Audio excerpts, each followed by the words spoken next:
The saying goes, vote with your wallet.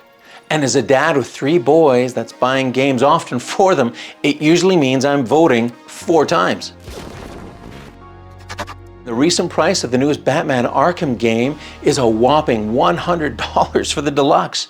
And in Canadian, that's about $1.5 million. And then in order to play this Suicide Squad game with my boys, I'm buying 4 copies, which I have done in the past. I once pulled my kids out of school to play the newest Final Fantasy XIV game a few years ago. Tell me if you want to hear about that.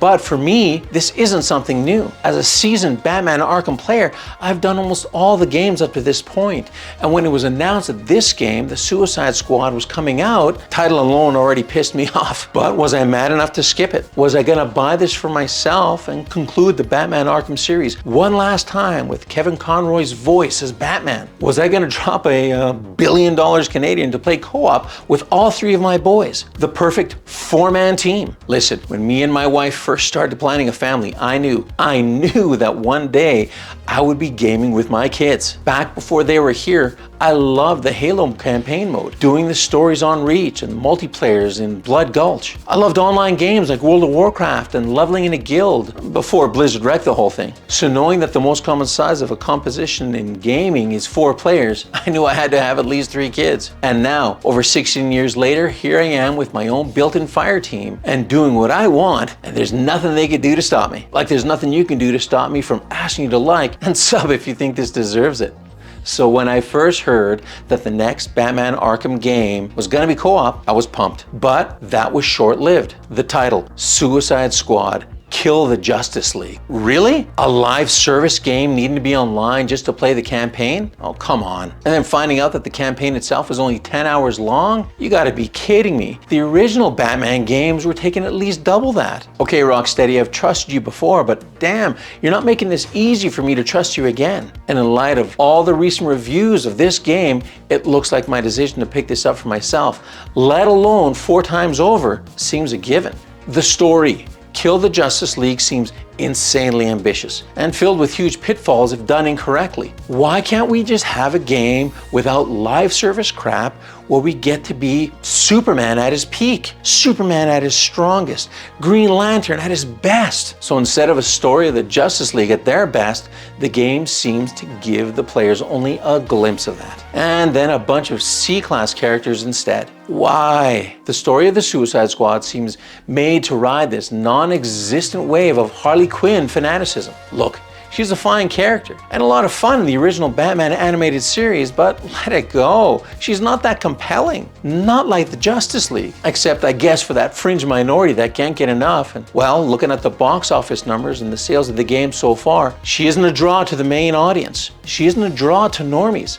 Only the fringe. And Harley Quinn is a terrible example to young girls, in my opinion. Daddy's little monster. If I had a daughter, how could I in good conscience let them look up to this? No, the story of the game isn't drawing me in, and not 4 times over. And then there's the live service aspect. Now, if a game is good enough, I'll gladly pay extra for it. Heck, when it came to Final Fantasy XIV Shadowbringers, I not only bought the expansion 4 times, but I was also paying for 4 subscriptions.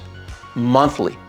And to me, it was worth it. But this, playing characters that rarely anybody knows about and looking with wanton eyes at the Flash and Green Lantern and wishing I can play them instead. And I used to work at a comic book shop back in the day, so I know a lot of these stories, which characters people actually liked. And it was the Justice League that people actually spent money on. Oh gosh, could you imagine me and my boys playing as the Justice League? My oldest is Superman, my middle son is Batman, my youngest is Green Lantern, and I'd be the Flash. We'd probably have to get some pug for Wonder Woman. Well, maybe their mom would jump in too. Holy crap, see that? That's what I'd pay extra for. And that's the thing. And I know I'm not the only one, but I would pay extra for those characters 5 times over. Why? Because it'd be fun. But the way that Rocksteady has implemented their live service crap, no thanks. But the biggest reason I've come to this decision is simple. As someone who knows these characters, the issue is respect. Respecting the characters and the universe in which they come from. And here's where I'm going to touch on some spoiler stuff, so FYI. Either end it here or skip to the end, but you've been warned. Oh look, It's Hollywood's favorite DC character, Harley Quinn, killing Batman. Remember, this series is in the Batman Arkham storyline. 4 great games and this is how he dies? Tossed aside like nothing? Oh, and look, it's Captain Boomerang pissing on a dead Flash. Classy. Now I know Captain Boomerang isn't a classy guy to begin with. But see, the thing is, he's also not a character that anyone really talks about, anyone really knows or even wants to play. Stupid. What were the writers thinking? Where's Paul Dini, the original writer in this series, the guy that wrote Batman Arkham? Why did they not bring him back? A storyteller like him pulls people in, and you know he would have respected all the characters. Look, if a game is fun and something that me and my boys can get into, then no problem. If the story is cool and allows us to be tough, shooting great guns and do superhero stuff, awesome. But from everything that's coming out about this game, from reviewers that I can trust, as well as seeing the gameplay and the story for myself, this is gonna have to be a hard pass. Nope, not this time, Rocksteady. And for those that say, you can't judge it till you try it, I can judge meth without trying it. And the way this game looks, it looks like a meth head's nightmare. So I'm gonna do as the saying goes. I'm gonna vote with my wallet.